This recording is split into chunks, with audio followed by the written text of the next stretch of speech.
Okay, good afternoon, everybody. My name is Diego Fossati. I am the Associate Director of the Center for Southeast Asian Research here at City University of Hong Kong. It is a pleasure to welcome you to today's talk. Before I introduce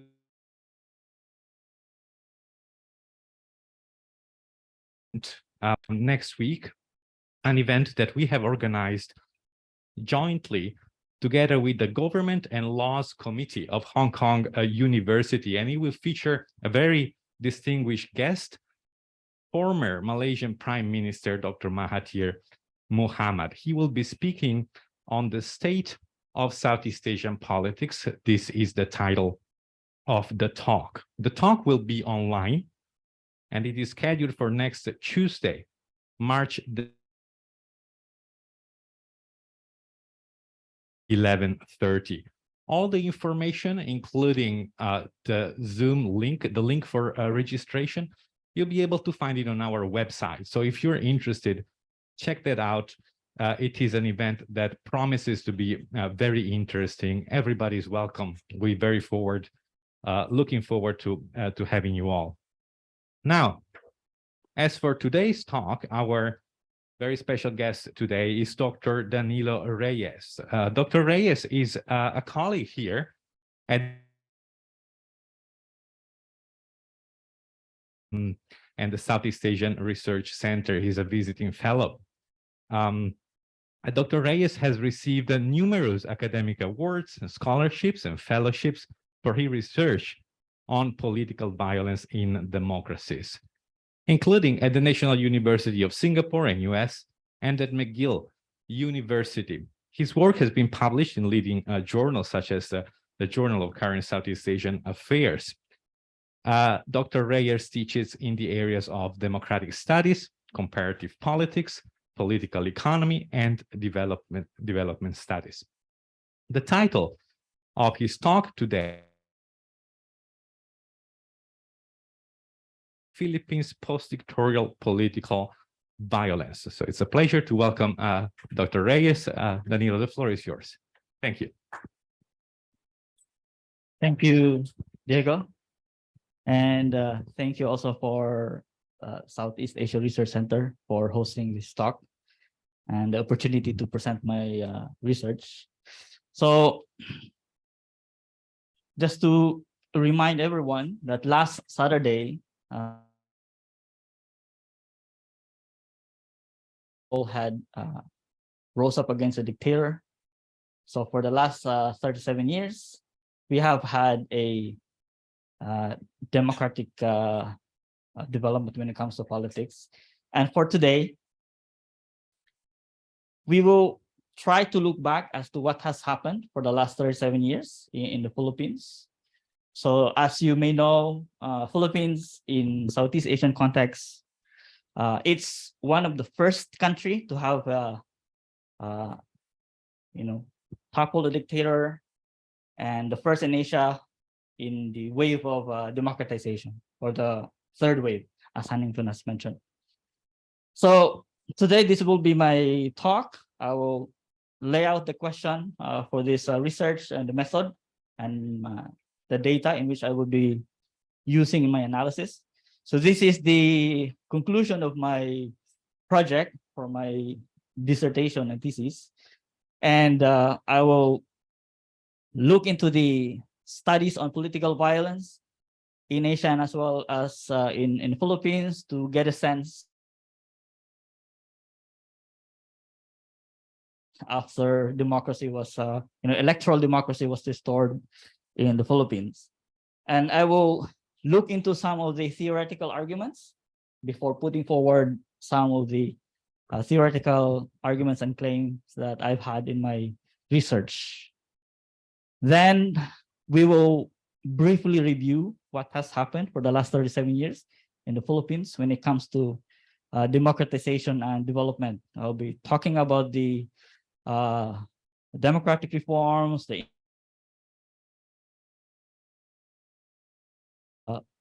has contributed or enabled some formations of violence, which I will discuss later.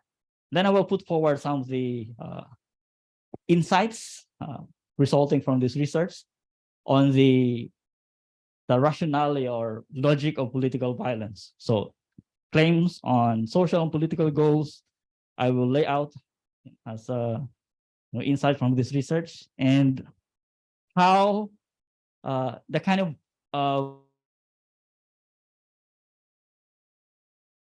Marcos dictatorial rule from anti-communist violence, the classic warlord violence, and the emergence of a new form of political violence, which is the drug war. And then it evolved into violence against narco or alleged narco politicians. I will mention, in my research, I have a number of case studies, but I will select and mention only case studies that relates to each observation in my research. So the kind of violence that we are studying today in this presentation is not necessarily unique to Philippines. So other countries in Southeast Asia have had experience when it comes to anti-communist violence or drug war violence in Thailand in early 70s, though the legal left also had been targeted. And communist purge in the 60s. That was before they transitioned to democracy. And in Indonesia as well, before what we know now, the drug war violence in the Philippines, there had been precedents as well of anti-criminal violence in Indonesia, which left thousands of alleged criminals and killed as well. Which means Philippines is, but for the after 1986, there were assumptions that introduction of democratic reform could enable or facilitate reduction of political violence. Yeah, so that is the claims that is dominant in the literature, especially in democracy studies. And since 1986, after the electoral democracy was restored,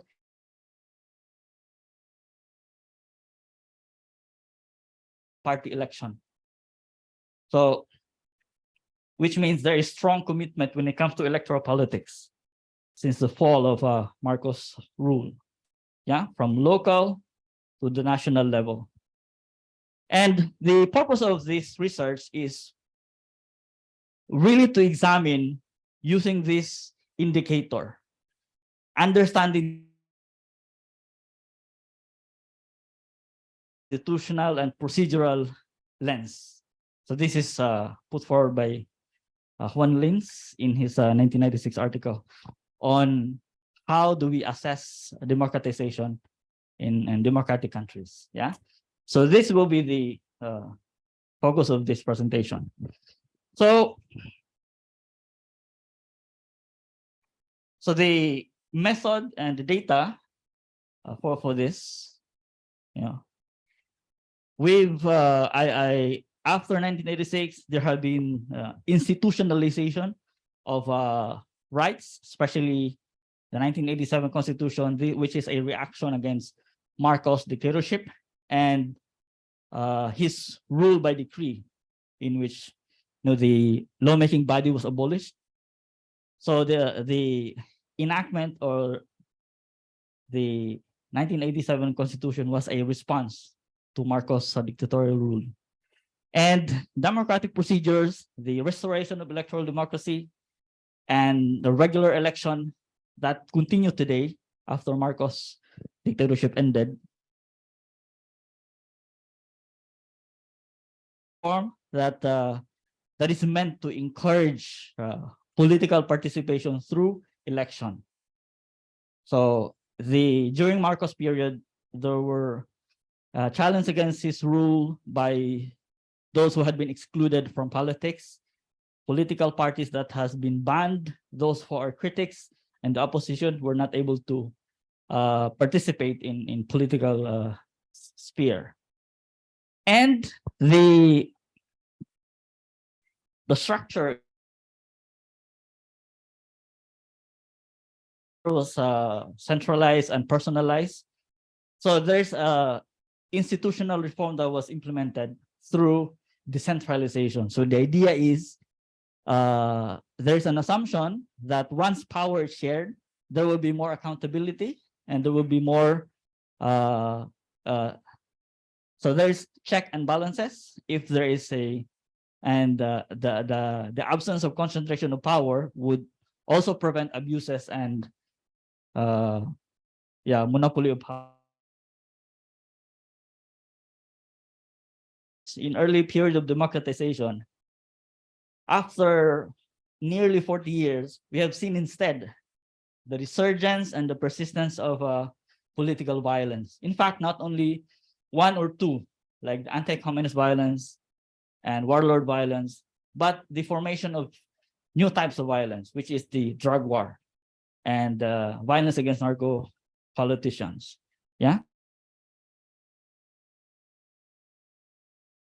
Persistence of political violence for nearly 40 years in Philippines, despite adopting democratic reforms and deepening democratization.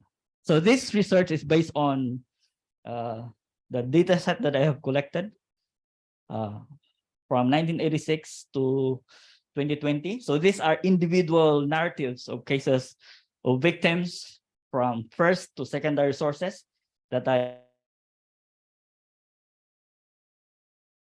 illegal left, warlord, and drug war. So these are three categories. But so it covers 6 presidencies from Corazon Aquino to Rodrigo Duterte, and I'm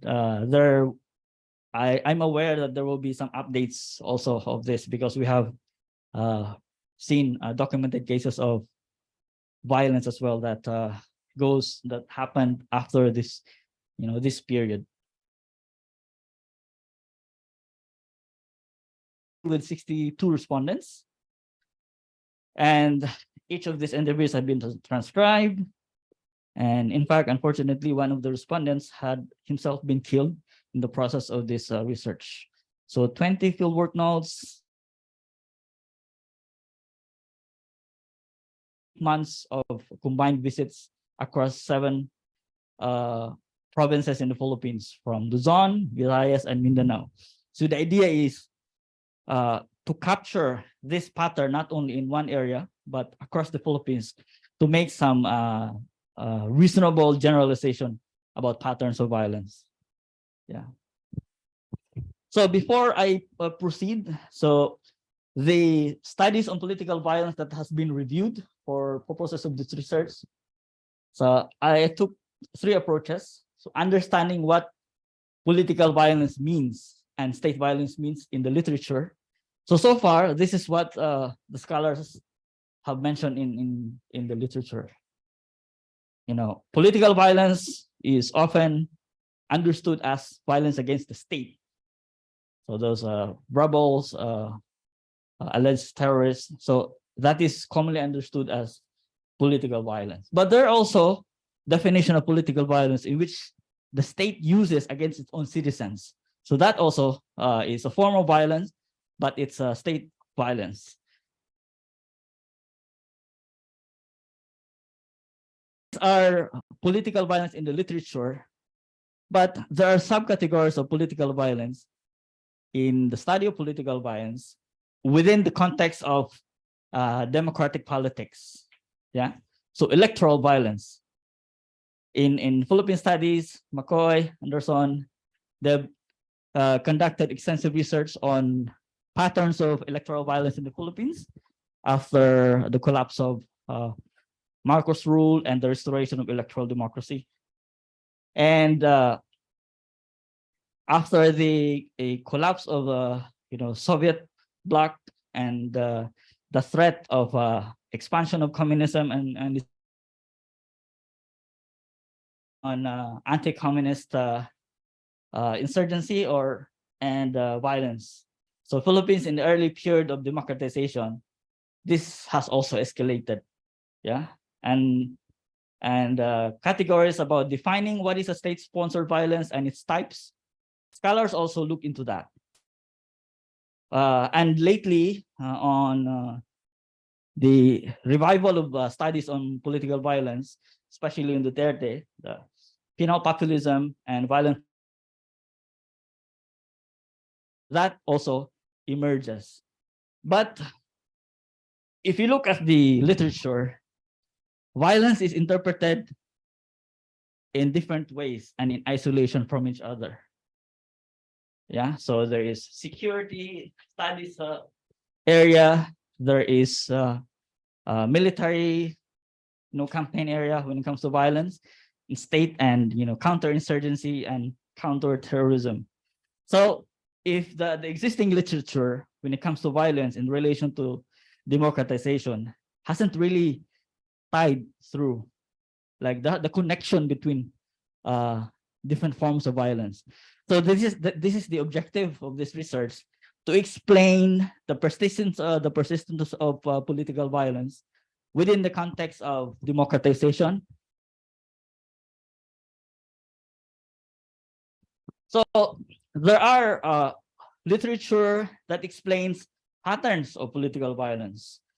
One, claiming that episodes or patterns of violence are temporary or transitional. It just passes through. So as the country democratizes or consolidates democracy, violence should decline. So that is a theoretical claim. And since democracy and elect is done through competitive electoral politics, then there shouldn't be any violence. Yeah, or violence should reduce, or there shouldn't be any need for violence because of the electoral procedure that is in place in electoral democracy.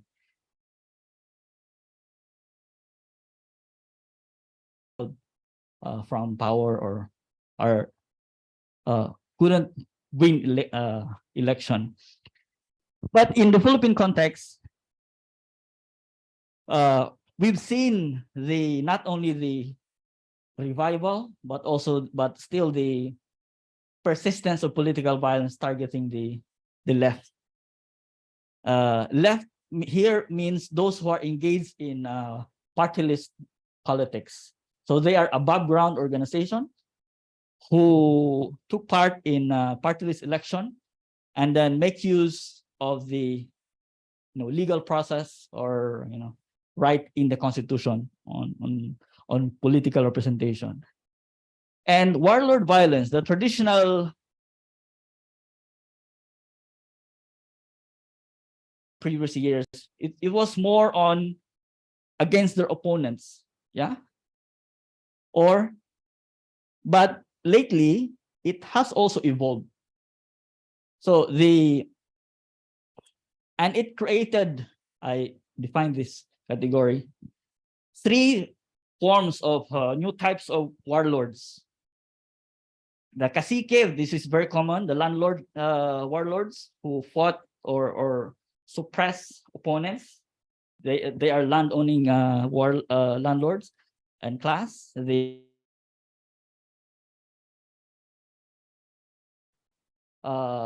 building on the research also of other scholars in the Philippines. After the negotiation or the final settlement with the Moro National Liberation Front and also the post-EDSA revolution, there are Muslim politicians who have resorted to electoral competition or politics, withdrawing from armed struggle. And lately, the law and order warlords. Yeah. So for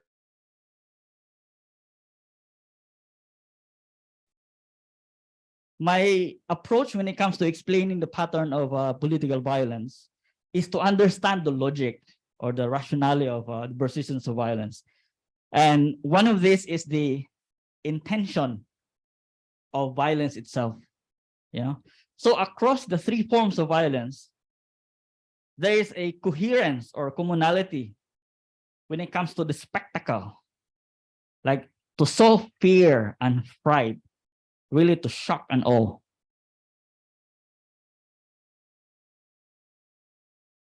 Violence. These are documented in detail in my research, but for anti-communist or anti-left violence, gory details of how they execute alleged the leaders and supporters in open view, in broad daylight, in the comfort of their homes, and burning them or burying them. So that is spectacular kind of.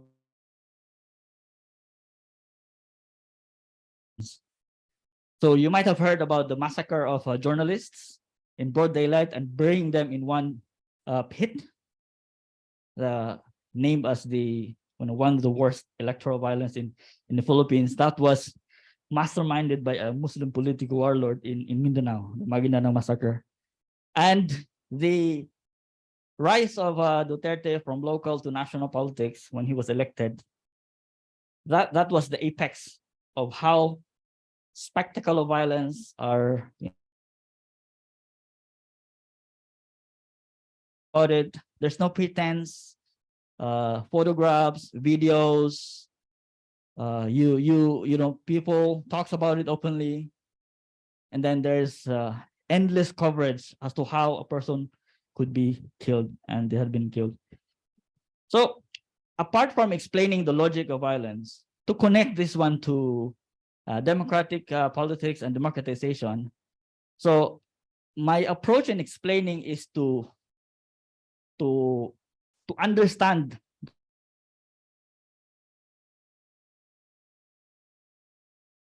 or the lack of punishment is also very common across three forms of violence. And going back to the intention of the 1987 Constitution, it was meant to make officials, the military and the police, accountable. But as we have seen across almost 40 years, many of them, hardly anyone of these politicians and military and the police are held accountable for violence. So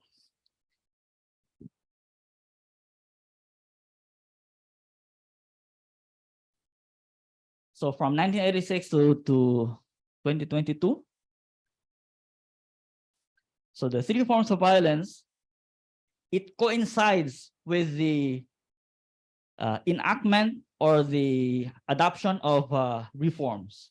Yeah. So between 1986 to, for example, for anti-legal violence. So in the early period of democratization, so there was 1987.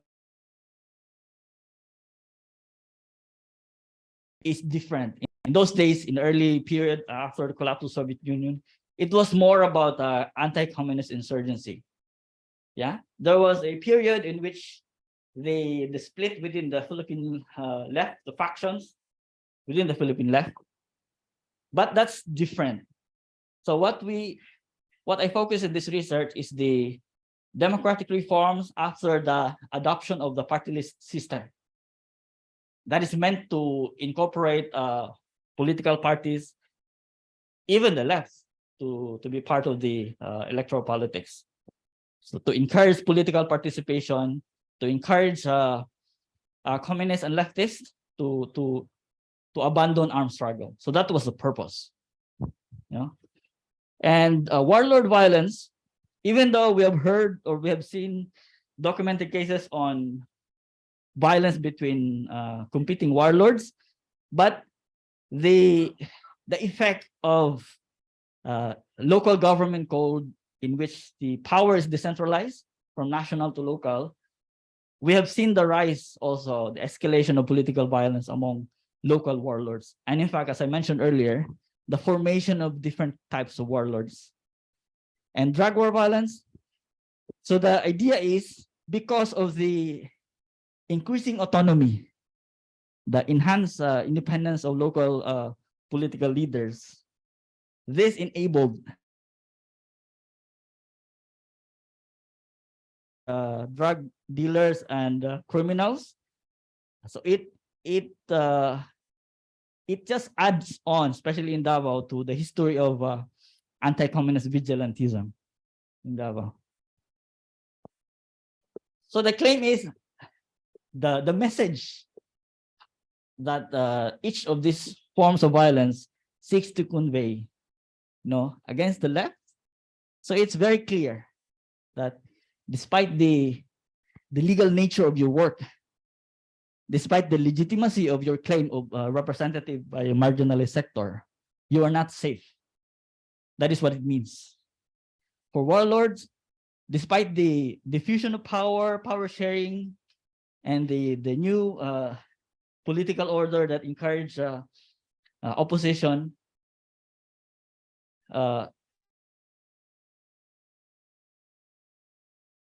election means dying, and war and the drug war, the lack of value when it comes to human lives without value. So this is the political message each of this form of violence seeks to convey. And it's connected, the formation is built on the kind of democratic reform that was adopted since Marcos.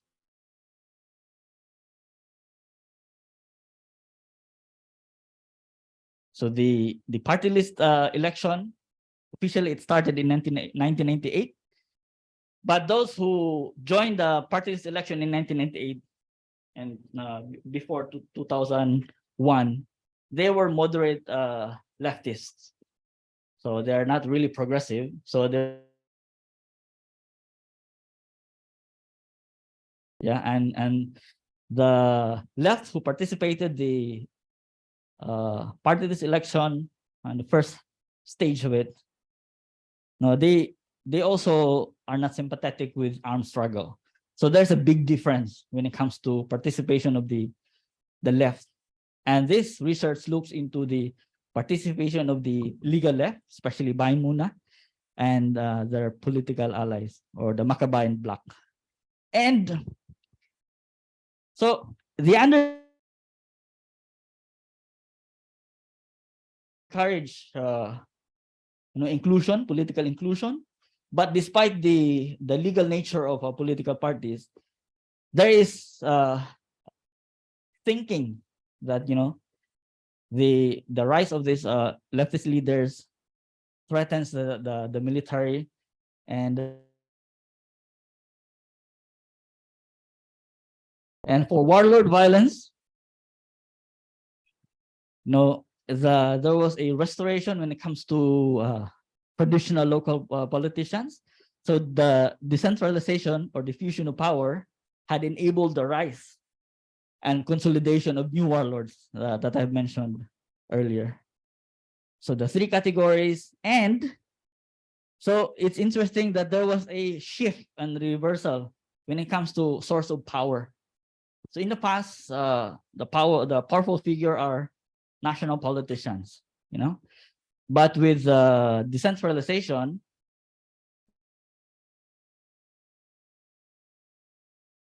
national politicians rely for votes to win an election. So there was a shift, and that was the impact of decentralization. This imperial Manila, so very common among Filipinos there. In the drug war violence,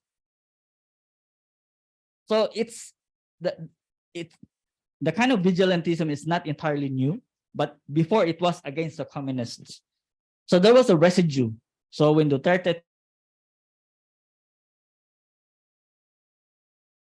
there was no resistance because there's already a residue, right? It's just a target that changed. Before there were the communists, now there were the criminals and the drug dealers, yeah. But the mechanism and the mindset is there already. So it wasn't.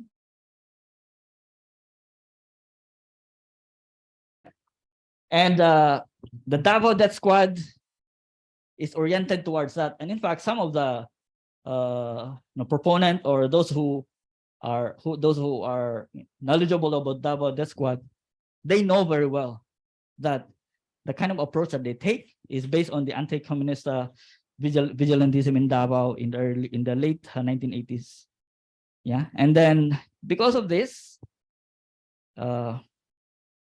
giving people sense of security and promising to kill.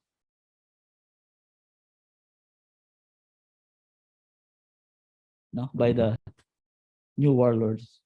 So the target changed, but the residue and the mindset is still there, or had been there already. Yeah, and so these are the case studies, some of the case studies that I've conducted.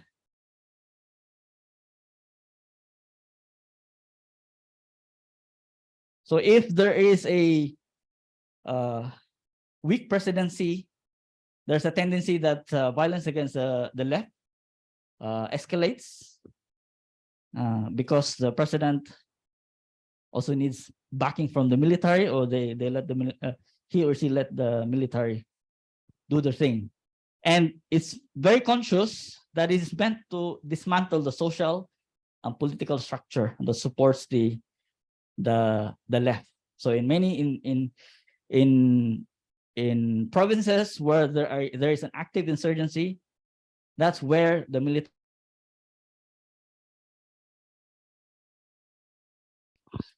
For example, this one in Ashan de Luisita, one of the case and area that I went to for field work.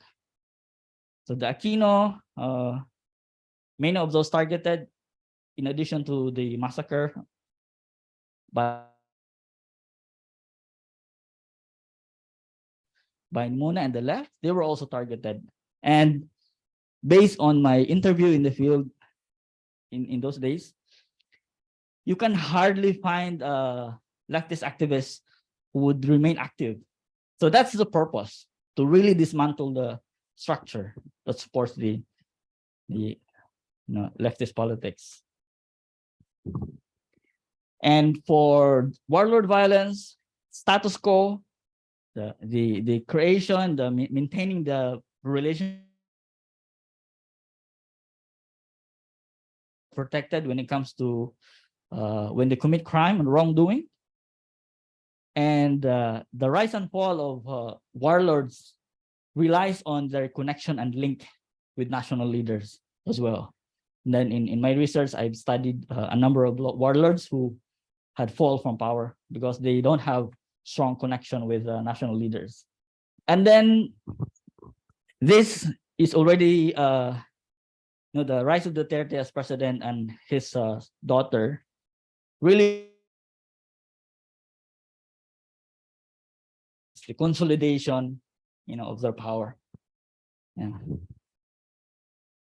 So one example is in Ilocos Sur, Singson. So I've interviewed this guy. He used to be the ally of Singson, but had a political fallout with him. So his family was killed in a massacre. And Singson is identified with Marcos and Duterte. And he was also instrumental in Arroyo's rise to power. So that's what it means. That's what it tells us.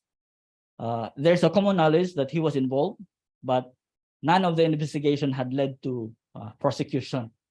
And this guy, as a gesture symbol, to campaign for justice for his family, kept on.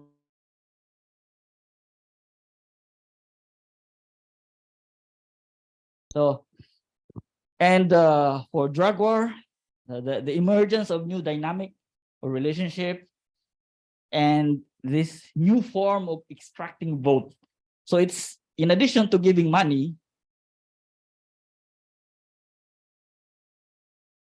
had already, shown a political benefit of doing it and eliminating. So in this kind of approach, it's not necessarily the political opponent that is being targeted, but the existential threat that was targeted for the same objective, to extract vote and political support.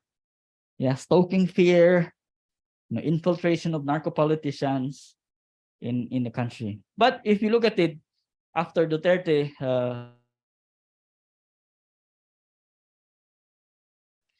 of it anymore. So, but the idea really is to eliminate opposition through violence, humiliation, and public shaming. So in Davao here, so Duterte ruled for more than 2 decades, never lost an election, and he applied the Davao model nationwide. So that's common knowledge. And when he was in power, so the kind of targeted attack also. But these are the lists of some local executives who have been targeted and killed across the country.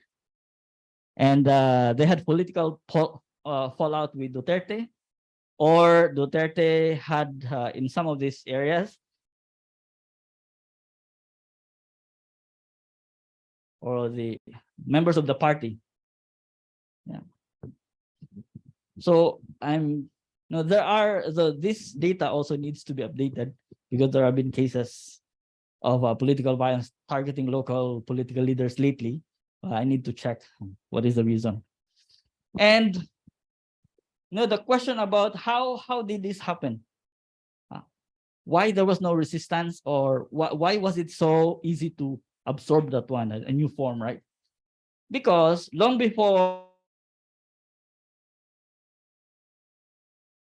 in many police stations in the Philippines, especially in Manila, it's very common. So if they catch somebody who steals, they take photo, they put them in a row gallery. And then they have been marked as criminals, without the benefit of the trial. So this kind of approach, so these are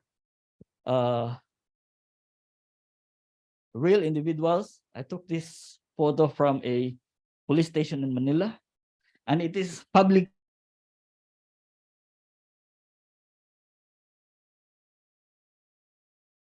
List of rogue gallery as far as Mindanao and Visayas.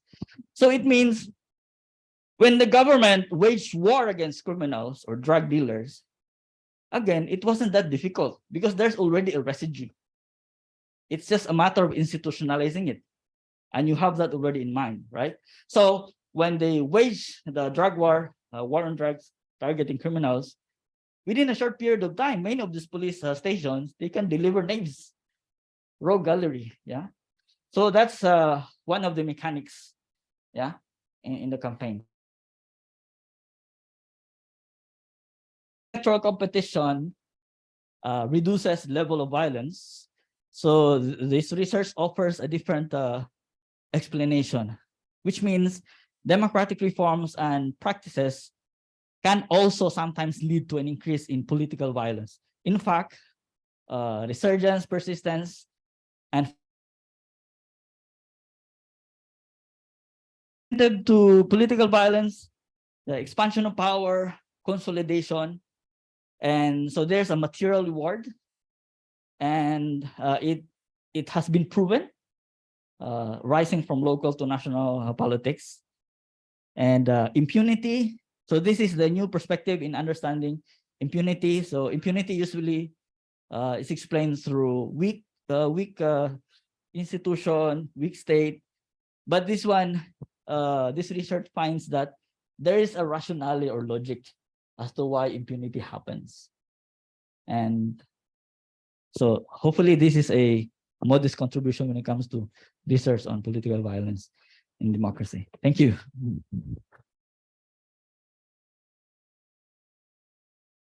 Thank you, Danilo. Thanks for the thought-provoking talk. Very interesting, and we have plenty of time now. And from the public, from the audience here. Any questions for the speaker? A question from Zoom? You? Not yet. Okay, Mark. Thanks, Danilo. We've discussed this many times, but your presentation allows us to see a great overview of it. Thank you for that.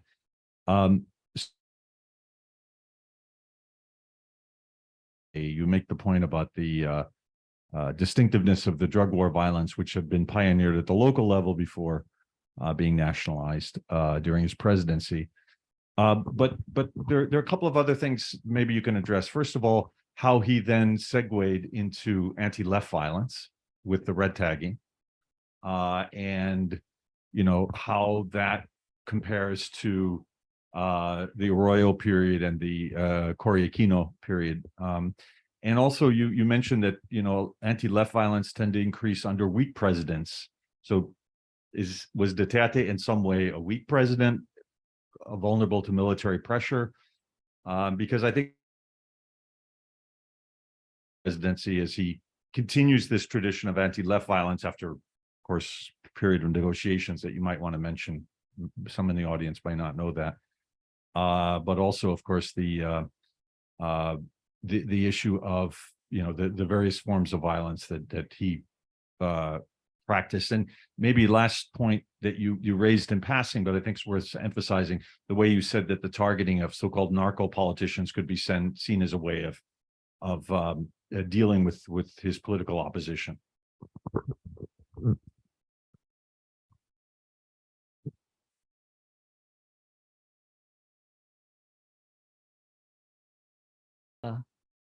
The segue from targeting criminals and narco into back to the communists.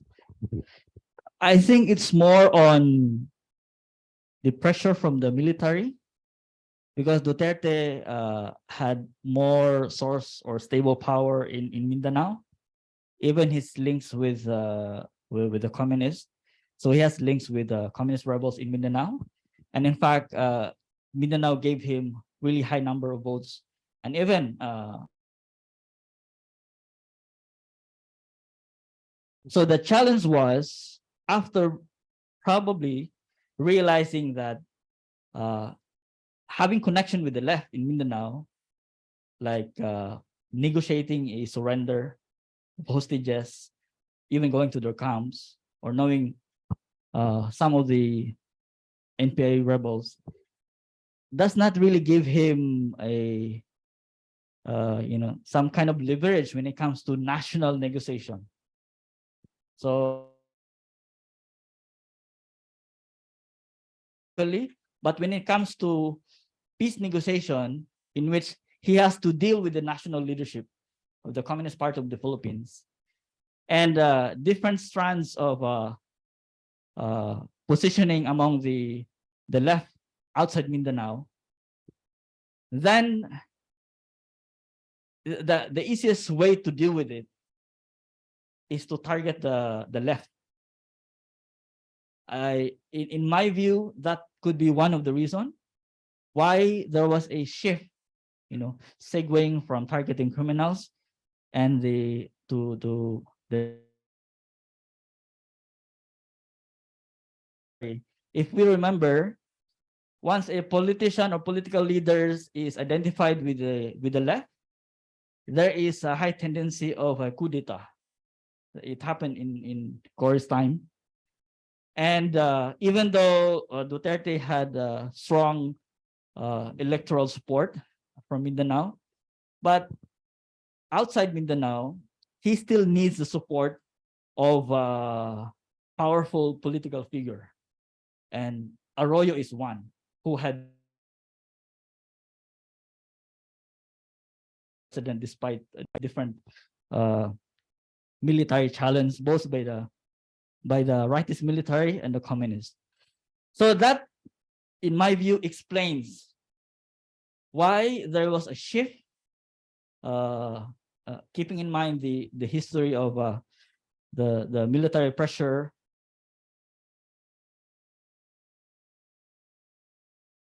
there locally.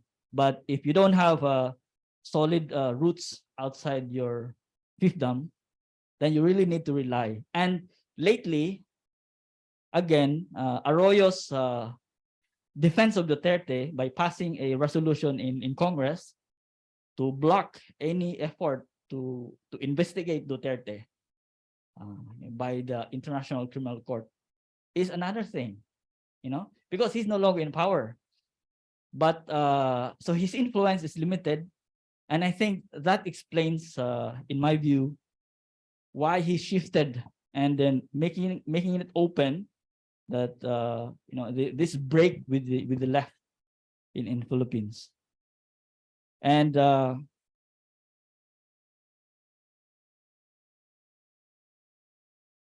he was a weak president. So in my view, I don't think without the support of the military and powerful political figure outside Mindanao, he would also survive. And because his connection with the left, military offensive by the armed communist rebels. And in fact, there was a debate on, because you have to, as a president, then in my view, you have to disengage. You have to cut ties by showing that, you are really no longer part of them and condemning them openly. And another reason is that they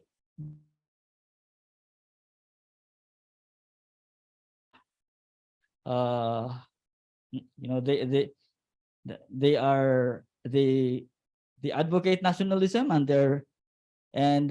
Duterte's approach also in those days took advantage of that. So he was able to get support both from the left and at the same time other nationalists that are not necessarily left. So in my view. And the third question would be about the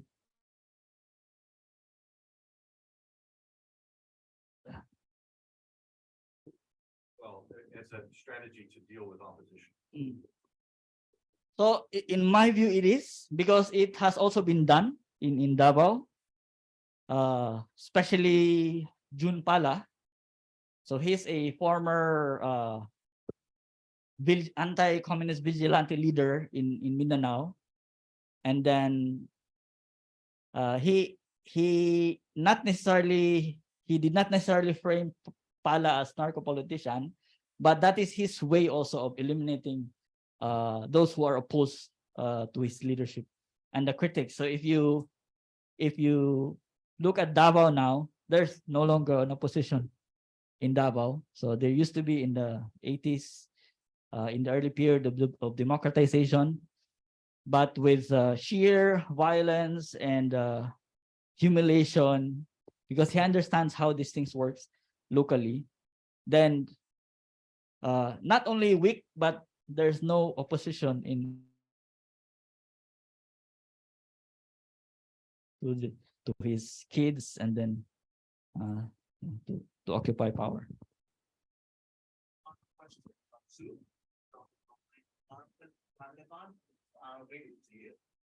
Question is, do female politicians govern differently? It's a complex one with contradictory evidence. But in the Philippines, where two women rule, Corazon Aquino and Lora Arroyo, their relationship with democratization and democracy is an interesting one, with Aquino remembered as a pro-democracy figure and Arroyo a more complex one, anti-democracy. Is there any correlation between female leadership and increase or decrease of political violence in your opinion? Well, that's a repeat the question, so we're sure that everybody's hearing it. Okay. So the question is about the role of women when it comes to democratization, right? And how they conduct politics, and comparing Corazon Aquino in the early days of democratization and Arroyo also. In Philippines when they were in power. Yeah. So, so in my research, this is what I have found only. I haven't discovered a warlord that is female yet. Even though some of the female politicians, especially in Cebu, they tend to posture supporting Duterte when it comes to drug war, but I have not came across with warlords do in the Philippines. That is one thing. But when it comes to the correlation between gender and democratic politics, I think the gender dimension is part of it, but it's more on the threat to rule that really dictates whether a leader, male or female, would resort to political violence. And it's more clear that when the authority is threatened, when the democratic political system is threatened, or they are being militarily challenged by armed rebels and by the military, in my view, it doesn't really give a distinction whether a leader is male or female. But that would be part of it. Another question here from the public. Thank you very much, Danilo. Looking forward to reading your book.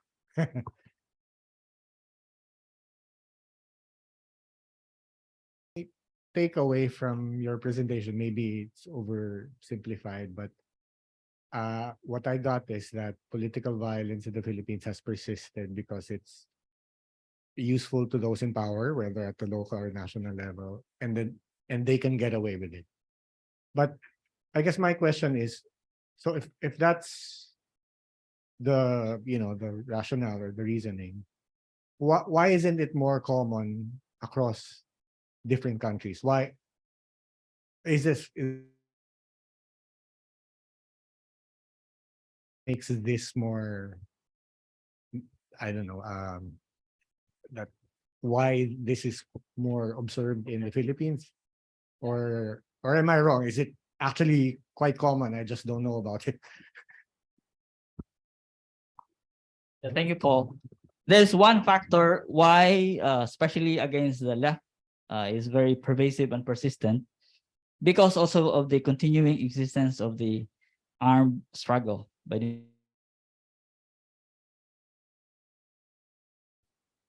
to target them. So, and of course, you're right. This pattern, as I mentioned earlier, also existed in some Southeast Asian countries before, during the time when they still have communist parties in Thailand, in Indonesia. So that is one factor. So we can say that in other countries, the collapse of the Communist Party or the extinction of the party, for the government or the military, they no longer pose a threat. So what is the? It's very common in consolidated authoritarian rule. In Davao, in Mindanao, you don't need to target the opposition, just let them talk. So there's no need. So that could be one factor. And I think in Southeast Asia, only the Philippines has the active communist.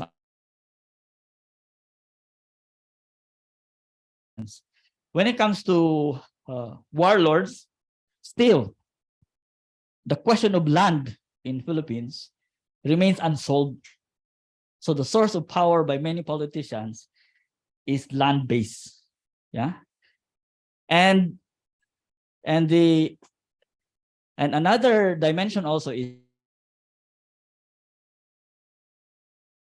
in the more Islamic Liberation Front after the MNLF. That is very new. But before that, the Muslims, the majority of the Muslims in Mindanao, they feel excluded when it comes to politics. So I think But still, because of land and monopoly of use of force, they have this private army. And because they are former rebels, this Muslim politico, they justify authority also. And it has a residue of sultanate rule in Philippines. So I'm not sure if this kind of factor exists in other countries, but in Philippines, that is the reality as of today.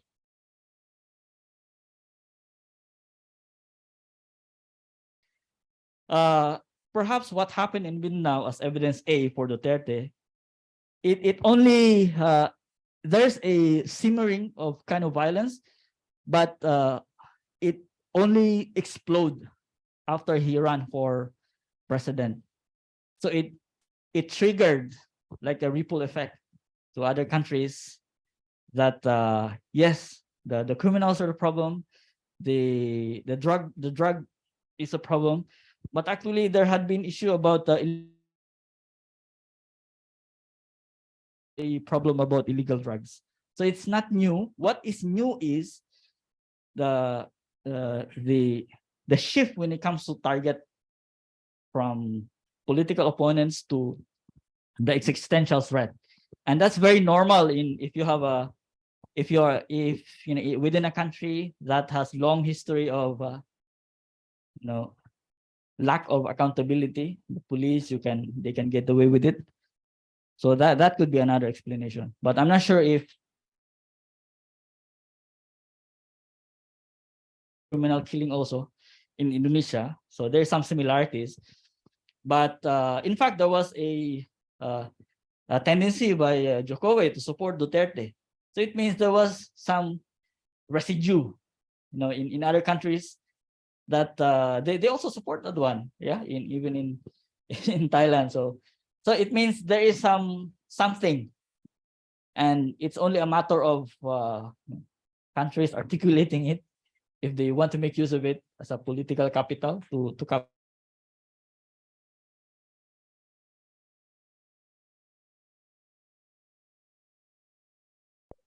Yeah. Let's see. I'll start here.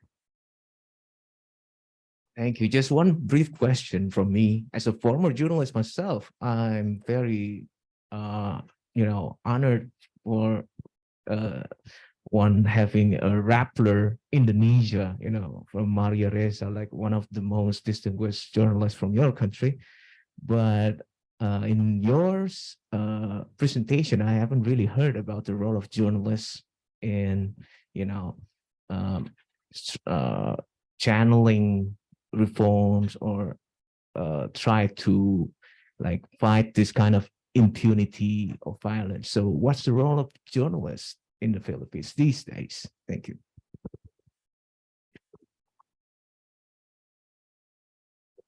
Well, that's a very interesting question. I used to be a journalist also in Mindanao in Philippines. So there's a different interpretation of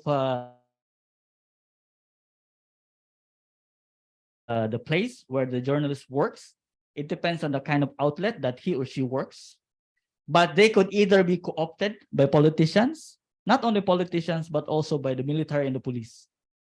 So it would be wrong to assume that journalists, other than some of the high-profile figure, advocates democracy or accountability. In fact, many of those who advocates for democracy and accountability are themselves killed. So that is the logic. So if you want to survive, then you can you play with the rules and by the rules of the local power holders and national power holders. And in when Duterte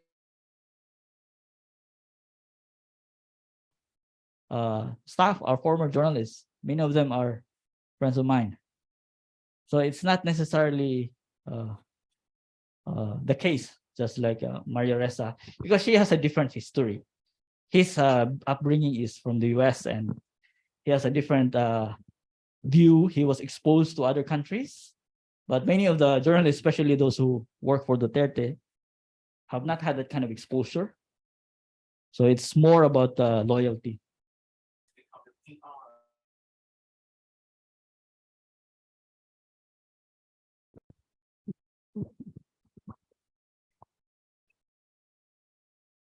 Thank you for the informative lecture. I want to ask something specific about the anti-legal left.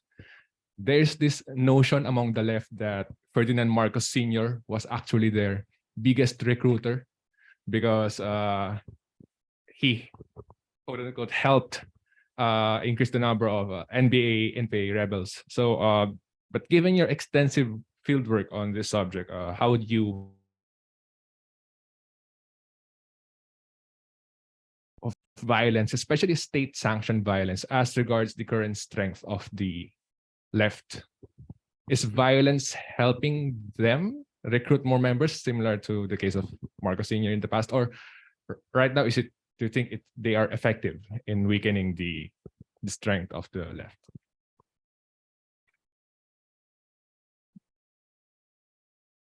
Well, in my view, the left still has strong support in the Philippines, but whether or not creating new fighters, it's really hard to say. Yeah, but with the when they decided to take part in a political competition, then they have shown that they can master millions, right? So if we interpret in a different way, not necessarily fighters, but electorates and electoral base, you can measure that one as a form of support as well, right? And when it comes to Marcos' time, different context. During Marcos, it was before the Cold War ended, yeah, and Soviet bloc collapse, and before the East and West divide. So there was a strong sense in those days of nationalist tendency, especially for countries who had just recently emerged from colonial rule. Yeah, so it has a different context, and it makes sense in those days. And in those during his period, the kind of anti-communist propaganda targeting the left is not as vigorous as before, right? Because the left was seen also as a political actor when it comes to bringing down Marcos. Yeah, so in fact, there was a disappointment when the left, and this is one of the reasons for the split, when they boycott the election. Yeah, so it may not necessarily be comparable, but I do think that the left still has influence in the Philippine politics, because they still have representatives in Congress today.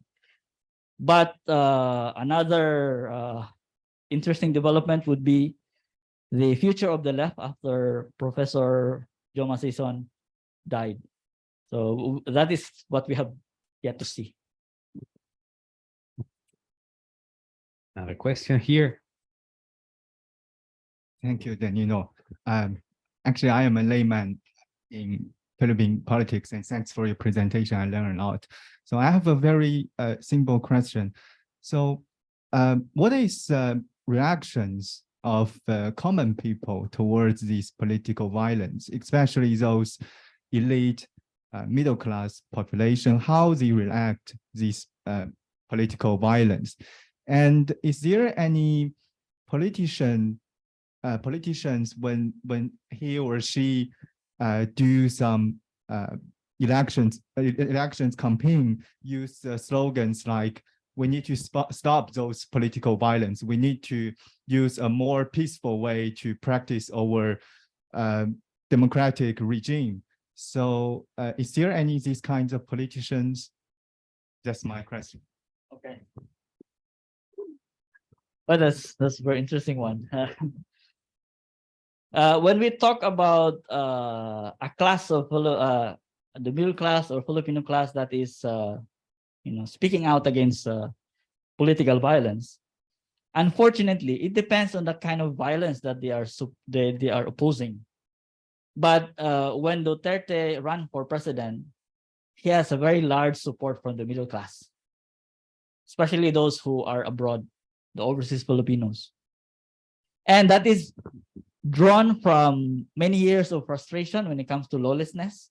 Now, imagine Duterte came to power for almost nearly 10 years of Arroyo's rule, right? So escalation of political violence. But no, we know that in the modernization theory that when you reach this level of income and you have this much number of middle class, there's a tendency to support democracy. But it's not necessarily the case. So it could also be the case in which the middle class could elect an authoritarian leader. So not necessarily Democrat. And because of the practical and the pragmatic approach by politicians. So in the past, we just give them money. That is direct material benefit. But when you frame it as, if you elect me, I will remove all the threat. You feel secure, there will be order, there will be eliminated. So those are existential threat. And many Filipinos, especially electorates, feel that every day. So, and many of the middle class supports that idea because for class CD, so they live with it every day, right? But the expansion of middle class could also mean something else. And this perception that, the rise of the Aquino as well, so they have different background. So they are seen as elite. So they advocate democracy, but at the same time, they also suppress people who demand the distribution of land, even their own land holding. So that really tarnished the perception of any politicians when it comes to supporting democracy. So democracy is often attached to elitism. And then that is actually one of the reasons why there's not much support when it comes to politicians who advocate the ideals of democracy.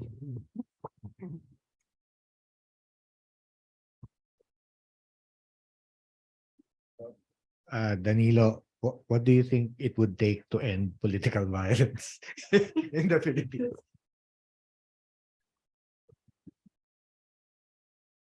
Well, we know for a fact that when so this is a legal perspective, okay? When there is punishment, then there is deterrence. So that could be one. But so far, those who are engaged in political violence are the ones who are in power. So unless that is changed, very basic example, if you file a case against a prosecutor relies on the power of the president to prosecute. So what can you do if the president themselves are involved? So not only there's no hope of prosecution, but if the prosecutorial power lies on the president, and the president would say, I will protect you as long as you do it in line of duty. And so what else can you do, right? So if there is a change when it comes to dynamics, there is a deterrent effect, then that could be one.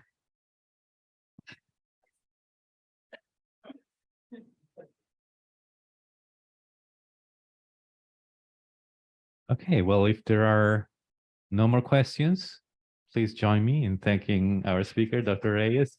Excellent. Thank you. Again, a reminder that our next event with Dr. Mahathir will be next Tuesday at 10 a.m. Just follow the registration procedures on our website. The talk will be delivered via Zoom. Thank you, and thanks again.